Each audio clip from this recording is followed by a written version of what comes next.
ಸ್ನೇಹಿತರೆ, welcome back to my channel. ನಾನು ಚೈತ್ರ. ಇವತ್ತು ನಾನು ಮಕ್ಕಳ ಈವ್ನಿಂಗ್ ಸ್ನ್ಯಾಕ್ ಐಡಿಯಾಸ್ ಆ್ಯಂಡ್ ಕೆಲವೊಂದು ರೆಸಿಪೀಸ್ಗಳನ್ನ ಶೇರ್ ಮಾಡ್ತಾ ಇದ್ದೀನಿ ನಿಮ್ಮ ಜೊತೆ. ತುಂಬ ಜನ ಕೇಳಿದರೆ, ಅಯ್ಯೋ ನಮ್ಮ ಮನೇಲಿ ದಿನಾ ಒಂದೊಂದು ಮಾಡಿಕೊಡಿ ಅಂತಾರೆ, ಏನು ಮಾಡೋದು ಅಂತ. ನನಗೂ ದಿನಾ ಒಂದೊಂದು ಹೊಸದಾಗಿ ಅಥವಾ ಜಾಸ್ತಿ ಟೈಮ್ ಸ್ಪೆಂಡ್ ಮಾಡಿ ಮಾಡುವಂಥ ಸ್ನ್ಯಾಕ್ಸ್ ಇಷ್ಟ ಆಗೋದಿಲ್ಲ. ಯಾಕಂದರೆ ಬೆಳಿಗ್ಗೆ ಮಧ್ಯಾಹ್ನ ರಾತ್ರಿ ನಾವು ಕಿಚನಲ್ಲೇ ಇರ್ತೀವಿ, ಮತ್ತು ಸಂಜೆ ಸ್ನ್ಯಾಕ್ಸ್ ಮಾಡೋದಕ್ಕೂ ತುಂಬ ಹೊತ್ತು ಹಿಡಿಸುತ್ತೆ ಅನ್ನೋ ಹಾಗಿದ್ರೆ ಬೇಜಾರಾಗುತ್ತೆ. ಕೆಲವೊಂದು ಈಸಿ ಅಂದರೆ ರೆಡಿಲಿ ಅವೈಲೇಬಲ್ ಕೂಡ ನಾನು ಸ್ನ್ಯಾಕ್ಸ್ ಕೊಡ್ತೀನಿ. ಅದು ಏನೇನು ಕೊಡ್ತೀನಿ ಅಂತ ಶೇರ್ ಮಾಡ್ತೀನಿ. ಆ್ಯಂಡ್ ಸಾನುಗೆ ತುಂಬ ಇಷ್ಟ ಆಗುವಂಥ ಸ್ನ್ಯಾಕ್ಸ್ಗಳು. ನಾವು ಸ್ನ್ಯಾಕ್ಸ್ ಕೊಡಬೇಕು ಅಂತ ಹೇಳಿ ಅವ್ರಿಗೆ ಇಷ್ಟ ಇಲ್ಲದೆ ಇರೋದನ್ನು ಕೊಡೋದಕ್ಕೂ ಆಗೋದಿಲ್ಲ. ಸೊ ಅವ್ರು ಯಾವುದನ್ನು ಇಷ್ಟಪಟ್ಟು ತಿಂತಾರೋ ಅದನ್ನು ನಾನು ಜಾಸ್ತಿ ಪ್ರಿಫರ್ ಮಾಡ್ತೀನಿ. ಸಾನುಗೆ ಬ್ರೆಡ್ ಅಂದರೆ ತುಂಬ ಇಷ್ಟ. ಹಾಗಂತ ನಾನು ಜಸ್ಟ್ ಬ್ರೆಡ್ ಕೊಡೋದು ಅಥವಾ ಬ್ರೆಡ್ ಜಾಮ್ ಹಚ್ಚಿ ಕೊಡೋದು, ಟೋಸ್ಟ್ ಮಾಡಿ ಕೊಡೋದು ಆ ಥರ ತುಂಬ ರೇರ್. ಅಂದರೆ ತಿಂಗ್ಳಿಗೆ ಒಂದು ಸಾರಿ ಆ ಥರ ಕೊಟ್ಟಿರ್ತೀನಿ ಅಷ್ಟೇ. ಅಂದರೆ ನನಗೇನಾದರೂ ಹೆಲ್ತ್ ಇಶ್ಯೂ ಇತ್ತು ಅನ್ನೋ ಹಾಗಿದ್ರೆ ಜಸ್ಟ್ ಬ್ರೆಡ್ ತೊಗೊಂಡು ತಿಂದುಬಿಡು ಸಾನು ಅಂತ ಹೇಳಿರ್ತೀನಿ. ಅಥವಾ ಒಂದು ದಿನ ಜಸ್ಟ್ ಬಿಸ್ಕೆಟ್ಸ್ನ ಕೊಟ್ಟಿರ್ತೀನಿ. ಈ ಥರ ಕೆಲವೊಂದು ಟೈಮಲ್ಲಿ ನಮಗೆ ಸ್ನ್ಯಾಕ್ಸ್ ಪ್ರಿಪೇರ್ ಮಾಡೋದಕ್ಕೆ ಆಗೋದಿಲ್ವಲ್ಲ, ಆಗ ರೆಡಿ ಅವೈಲೇಬಲ್ ಸ್ನ್ಯಾಕ್ಸಸ್ ಕೂಡ ತುಂಬ ಯೂಸ್ ಆಗುತ್ತೆ. ಅಂದರೆ ಇದ್ರ ಜೊತೆ ನಾನು ಬ್ರೆಡ್ ಆಯಿತು, ಬಿಸ್ಕೆಟ್ ಆಯಿತು, ಕಾರ್ನ್ಫ್ಲೇಕ್ಸ್ ಕೊಡ್ತೀನಿ. ಕಾರ್ನ್ಫ್ಲೇಕ್ಸ್ ಜೊತೆ ಸ್ವಲ್ಪ ಫ್ರೂಟ್ಸ್ ಅಥವಾ ಡ್ರೈ ಫ್ರೂಟ್ಸ್, ನಟ್ಸ್ ಅಂತ ಹೇಳ್ತೀವಲ್ಲ ಅದು, ಅದ್ರ ಜೊತೆ ಸ್ವಲ್ಪ ಹಾಲು ಮಿಕ್ಸ್ ಮಾಡಿ ಕೊಟ್ಟರೆ ಒಂದು ಸ್ನ್ಯಾಕ್ ಆಯಿತು. ಚಾಕೋಸ್ ಅಂತೂ ನೀವು ಬೇರೆ ಏನೂ ಹಾಕೋ ಹಾಗಿಲ್ಲ. ಚಾಕೋಸ್ ಆ್ಯಂಡ್ ಮಿಲ್ಕ್ ಎರಡೂ ಮಿಕ್ಸ್ ಮಾಡಿಬಿಟ್ರೆ ರೆಡಿ ಆಯಿತು. ಸೊ 4 ಐಡಿಯಾ ರೆಡಿಲಿ ಅವೈಲೇಬಲ್ ನಿಮಗೆ ಕೊಟ್ಟಿದ್ದೀನಿ. ಇದು ಬಿಟ್ಟರೆ ಒಬ್ಬರು ಕೇಳ್ತಾ ಇದ್ರಿ, ನೀವು ಮ್ಯಾಗಿ ಮಾಡೋದೇ ಇಲ್ವಾ, ಮ್ಯಾಗಿ ಮಾಡಿರೋದು ತೋರಿಸೇ ಇಲ್ವಲ್ಲ ಅಂತ. ನಾನು ಮ್ಯಾಗಿ ಅಷ್ಟೊಂದು ಮಾಡೋದಿಲ್ಲ. ಮೇ ಬಿ ಮಂತ್ಲಿ ಒಂದು ಸಾನು ತುಂಬ ನೆನೆಸ್ಕೊಂಡ್ರೆ, ತುಂಬ ದಿನ ಆಯಿತು ಮಾಡಮ್ಮ ಅಂದರೆ ಮಾತ್ರನೇ ನಾನು ಮಾಡೋದು. ಇಲ್ಲಾಂದರೆ ಮ್ಯಾಗಿ ಇಲ್ಲ. ಮ್ಯಾಗಿನೂ ಈಸಿನೇ ಅಲ್ವಾ, ಜಸ್ಟ್ ಎಲ್ಲನೂ ಇನ್ಸ್ಟೆಂಟ್, ಅದು ಕೂಡ ಮಾಡಿ ಕೊಡ್ಬೋದು. ಸೊ ಈಗ ನಾನು ಇಷ್ಟು ಐಡಿಯಾಸ್ ಕೊಟ್ಟೆ, ಅಂದರೆ ರೆಡಿಲಿ ಅವೈಲೇಬಲ್ ಸ್ನ್ಯಾಕ್ಸಸ್. ಇದು ಬಿಟ್ಟು ನಾವು ಏನೇನೆಲ್ಲ ಮಾಡ್ಬೋದು. ನಾನು ಮೊದಲು ಸಾನುಗೆ ತುಂಬ ಇಷ್ಟ ಆಗುವಂಥ ಮಯೋನೀಸ್ ವಿತ್ ಬ್ರೆಡ್, ಅದನ್ನು ನಾನು ಹೇಗೆ ಮಾಡಿಕೊಡ್ತೀನಿ ಅಂತ ತೋರಿಸ್ತೀನಿ. ಇದು ಒಂದು ರೀತಿ ಸ್ಯಾಂಡ್ವಿಚ್ ಥರನೇ. ಸೊ ನಾನು ಸಣ್ಣದಾಗಿ ಕುಕುಂಬರ್, ಕ್ಯಾರೆಟ್, ಟೊಮ್ಯಾಟೋನ ಕಟ್ ಮಾಡ್ಕೊಂಡಿದ್ದೀನಿ. ಇದ್ರ ಜೊತೆ ಈರುಳ್ಳಿ ಇಷ್ಟ ಆದರೆ ಈರುಳ್ಳಿ ಕೂಡ ಹಾಕ್ಕೊಳ್ಬೋದು. ಇದು ಮಯೋನೀಸ್, ಎಗ್ಲೆಸ್ ಮಯೋನೀಸ್ ರೆಡಿ ಸಿಗುತ್ತೆ. 100 ರೂಪೀಸ್ ಏನೋ 1 kg ಅಥವಾ ½ ಕಿಲೋ ಏನೋ 100 ರೂಪೀಸಿಗೆ ಬರುತ್ತೆ. ಬ್ರೆಡ್ನ ಟೋಸ್ಟ್ ಮಾಡಿಕೊಂಡು ಅದ್ರ ಮೇಲೆ ಎಷ್ಟು ಥಿಕ್ ಲೇಯರ್ ಬೇಕೋ ಅಷ್ಟು ಥಿಕ್ ಲೇಯರ್ನ ಸ್ಪ್ರೆಡ್ ಮಾಡಿಕೊಂಡು ಅದ್ರ ಮೇಲೆ ಇನ್ನೂ ಒಂದು ಟೋಸ್ಟ್ ಮಾಡಿರುವಂಥ ಬ್ರೆಡ್ನ ಮುಚ್ಚಿದ್ರೆ ಸಾನುವಿನ favourite mayonnaise bread sandwich ready. So ಈಗ ಮಯೋನೀಸ್ ಇಲ್ಲ ಅಂದರೆ ಆಗೋಗಿರುತ್ತೆ, ಅಥವಾ ನಿಮಗೆ ಮಯೋನೀಸ್ ತಿನ್ನೋದಕ್ಕೆ ಇಷ್ಟ ಇರಲ್ಲ ಅಂಥ ಟೈಮಲ್ಲಿ ಸ್ಯಾಂಡ್ವಿಚ್ನ ಹೇಗೆ ಮಾಡ್ಬೋದು ಈಗ ನೋಡಿ. ಮೊದಲು ಸ್ಯಾಂಡ್ವಿಚ್ ಚಟ್ನಿ ಮಾಡ್ಕೊಳ್ಬೇಕು. ಅದಕ್ಕೆ ಪುದೀನ, ಅದಕ್ಕಿಂತ ಸ್ವಲ್ಪ ಕಡಿಮೆ ಕೊತ್ತಂಬರಿ ಸೊಪ್ಪು, ಖಾರಕ್ಕೆ ಮೆಣಸಿನ್ಕಾಯಿ ಹಾಕ್ಕೊಳ್ಬೇಕು. ನಾನಿಲ್ಲಿ ನಿಮಗೆ ತೋರಿಸೋದನ್ನು ಮರ್ತಿದ್ದೀನಿ. ಇದ್ರ ಜೊತೆ ಉಪ್ಪು, ಹುಳಿ ಆ್ಯಂಡ್ ಕಲರ್ ರಿಟೈನ್ ಮಾಡೋದಕ್ಕೆ ಒಂದು 2 ಸ್ಪೂನಷ್ಟು ಲಿಂಬೆ ಹಣ್ಣಿನ ಜ್ಯೂಸನ್ನು ಹಾಕ್ಕೊಂಡಿದ್ದೀನಿ. 2 ಸ್ಪೂನು. ಇದು ಮೈಲ್ಡ್ ಖಾರ ಇರುತ್ತೆ, ಸ್ವಲ್ಪ ಫ್ಲೇವರ್ಗೆ ಅಷ್ಟೇ. ಖಾರ, ಉಪ್ಪು, ಹುಳಿ ಎಲ್ಲನೂ ಕಡಿಮೆ ಹಾಕಿದ್ದೀನಿ. ಮಕ್ಕಳು ಯಾರು ಖಾರ ತಿನ್ನೋದಿಲ್ವೋ ಅವ್ರಿಗೂ ಕೂಡ ಇದು ತುಂಬ ಇಷ್ಟ ಆಗುತ್ತೆ. ಸ್ವಲ್ಪ ಸ್ಪೈಸಿ ಪ್ರಿಫರ್ ಮಾಡೋರಿಗೆ ಅಥವಾ ದೊಡ್ಡವ್ರಿಗೆ ಮಾಡ್ತಾ ಇದ್ದೀವಿ ಅನ್ನೋ ಹಾಗಿದ್ರೆ ಇದೆಲ್ಲ ನೀವು ಡಬಲ್ ಹಾಕ್ಕೊಳ್ಬೇಕು. ಇದನ್ನೆಲ್ಲ ಈಗ ನಾವು ಸ್ವಲ್ಪ ನೀರನ್ನು ಸೇರಿಸ್ಬಿಟ್ಟು ಮಿಕ್ಸಿ ಮಾಡ್ಕೊಳ್ಬೇಕು. ಇದ್ರ ಜೊತೆ ಒಂದು ಸ್ವಲ್ಪ ಶುಂಠಿ, ಬೆಳ್ಳುಳ್ಳಿ. ಈಗ ಚಟ್ನಿ ಪ್ರಿಪೇರ್ ಆಗಿದೆ. ಸ್ಯಾಂಡ್ವಿಚ್ಗೆ ಒಂದು ಬ್ರೆಡ್ ಸ್ಲೈಸ್ ತೊಗೊಂಡು ಅದಕ್ಕೆ ಬಟರ್ ಹಚ್ತಾ ಇದ್ದೀನಿ. ಇದ್ರ ಮೇಲೆ ನಾವು ಏನು ಚಟ್ನಿ ಮಾಡ್ಕೊಂಡಿದ್ದೀವೋ ಅದನ್ನು ಸ್ಪ್ರೆಡ್ ಮಾಡ್ಕೊಳ್ಬೇಕು. ಒಂದು ½ ಸ್ಪೂನಷ್ಟು ಚಟ್ನಿನ ಆದಷ್ಟು ಗಟ್ಟಿ ಮಾಡ್ಕೊಳ್ಳಿ, ಇಲ್ಲ ಅಂದರೆ ಇದು ಅಬ್ಸಾರ್ಬ್ ಮಾಡ್ಕೊಂಡ್ಬಿಡುತ್ತೆ ಮಾಯಿಶ್ಚರ್. ಬ್ರೆಡ್ ತುಂಬ ಸಾಫ್ಟ್ ಆಗಿಬಿಡುತ್ತೆ, ಕ್ರಿಸ್ಪ್ ಆಗೋದಿಲ್ಲ. ಇದ್ರ ಮೇಲೆ ನಾವೀಗ ತರಕಾರಿನ ಜೋಡಿಸ್ಬೇಕು. ನಾನು ಟೊಮ್ಯಾಟೋನ ತೆಳ್ಳಕ್ಕೆ ಕಟ್ ಮಾಡ್ಕೊಂಡಿದ್ದೀನಿ. ಇದ್ರ ಮೇಲ್ಗಡೆ ಕ್ಯಾಬೇಜ್ ಹಾಕ್ಬೋದು, ಅಥವಾ ಕ್ಯಾಪ್ಸಿಕಮ್ ಹಾಕ್ಬೋದು, ಕ್ಯಾರೆಟ್ ಹಾಕ್ಬೋದು, ಸ್ಪ್ರಿಂಗ್ ಅನಿಯನ್ ಹಾಕ್ಬೋದು, ಅಥವಾ ಲೆಟೇಸ್ ಏನು ಬರುತ್ತೆ ಅದನ್ನು ಹಾಕ್ಬೋದು. ಎಲ್ಲನೂ ತೆಳ್ಳಕ್ಕೆ ಕಟ್ ಮಾಡ್ಕೊಂಡಿದ್ದೀನಿ. ಆ್ಯಂಡ್ ಈರುಳ್ಳಿ ಕೂಡ ಹಾಕ್ತಾಯಿದ್ದೀನಿ. ಟೊಮ್ಯಾಟೊ ಮತ್ತು ಈರುಳ್ಳಿ ಯಾವಾಗಲೂ ಮನೆಯಲ್ಲೇ ಇರುತ್ತೆ. ಆಲೂಗಡ್ಡೆನೂ ಇರುತ್ತೆ. ಆಲೂಗಡ್ಡೆ ನಾನು ಬೇಯಿಸ್ಕೊಂಡಿದ್ದೀನಿ. ಇಷ್ಟನ್ನು ಹಾಕಿ ಕೂಡ ಸ್ಯಾಂಡ್ವಿಚ್ ಮಾಡ್ಬೋದು. ಕ್ಯಾಬೇಜ್, ಕ್ಯಾಪ್ಸಿಕಮ್ ಆ್ಯಂಡ್ ಇದ್ರ ಮೇಲ್ಗಡೆ ಬೇಕಿದ್ರೆ ನೀವು ಮಯೋನೀಸ್ ಹಾಕೋದ್ರೆ ಹಾಕ್ಬೋದು, ಆ್ಯಂಡ್ ಚೀಸ್ ಹಾಕೋ ಹಾಗಿದ್ರೆ ಹಾಕ್ಬೋದು. ಎಲ್ಲ ಹಾಕಿಬಿಟ್ಟು ಇನ್ನೂ ಒಂದು ಬ್ರೆಡ್ಗೆ ನಾವು ಮೊದಲು ಏನು ಮಾಡೋದು ಅದೇ ರೀತಿಯಲ್ಲಿ ಹಚ್ಬಿಟ್ಟು ಮುಚ್ಚಿಬಿಟ್ಟು ಇದನ್ನು ಟೋಸ್ಟ್ ಮಾಡಬೇಕು. ತವಾ ಮೇಲೆ ನಾನು ಸ್ವಲ್ಪ ಬೆಣ್ಣೆನ ಹಚ್ಬಿಟ್ಟು ಸ್ಪ್ರೆಡ್ ಮಾಡಿ ಇದ್ರ ಮೇಲೆ ಬ್ರೆಡ್ ಸ್ಲೈಸಸ್, ಅಂದರೆ ನಾವೇನು ಸ್ಯಾಂಡ್ವಿಚ್ ಮಾಡ್ಕೊಂಡಿದ್ದೀವಿ ಅದನ್ನು ಟೋಸ್ಟ್ ಮಾಡಬೇಕು. ಇದು ಮೀಡಿಯಮ್ ಫ್ಲೇಮಲ್ಲಿ ಮಾಡ್ಕೊಳ್ಬೇಕು, ಕ್ರಿಸ್ಪ್ ಆಗಿ ಬರುತ್ತೆ. ಒಂದು ಸೈಡ್ ಆದಮೇಲೆ ಇನ್ನೂ ಒಂದು ಸೈಡ್ ನಾನು ಈ ಥರ ಬೆಣ್ಣೆ ಹಚ್ಬಿಟ್ಟು ಮಚ್ಚಿ ಹಾಕ್ತೀನಿ.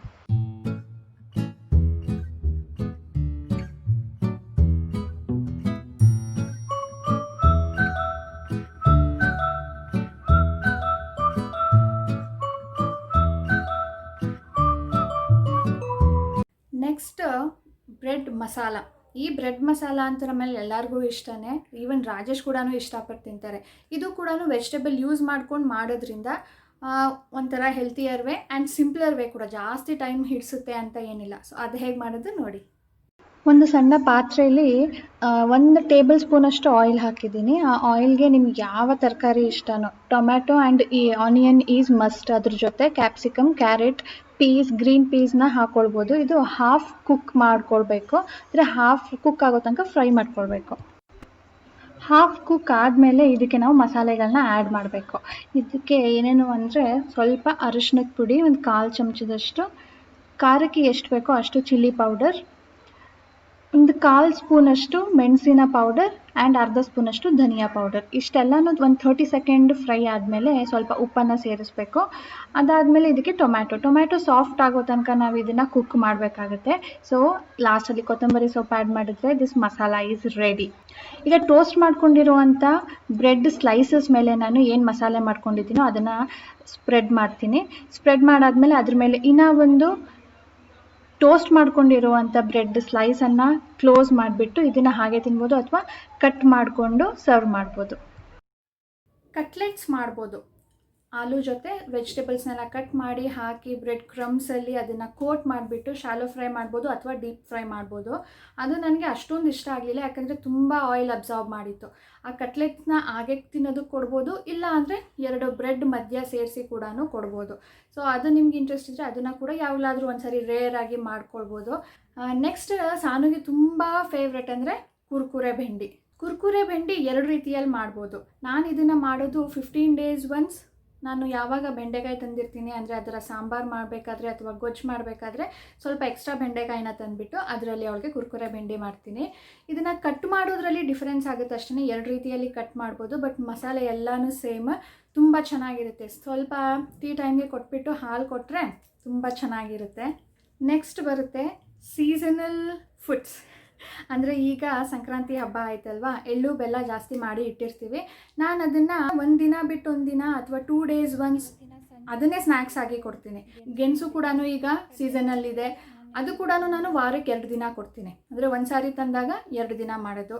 ಸೊ ನೆಕ್ಸ್ಟ್ ಬರುತ್ತೆ ಸ್ವೀಟ್ ಕಾರ್ನ್ ಕೂಡ ಅಷ್ಟೇ. ನಾನು ತಂದ ಕಾಳುಗಳನ್ನ ನಾನು ಬೇಯಿಸೋದಿಲ್ಲ, full as a whole sweet corn ತಂದುಬಿಟ್ಟು ಅದನ್ನು ನಾನು ಮನೇಲಿ ಗ್ಯಾಸ್ ಸ್ಟವ್ ಮೇಲೇ ರೋಸ್ಟ್ ಮಾಡಿ ಅದಕ್ಕೆ ಸ್ವಲ್ಪ ಉಪ್ಪು, ಖಾರ, ಬೆಣ್ಣೆ ಹಚ್ಚಿಬಿಟ್ಟು ಕೊಟ್ಟರೆ ಎಷ್ಟು ಚೆನ್ನಾಗಿರುತ್ತೆ ಗೊತ್ತಾ.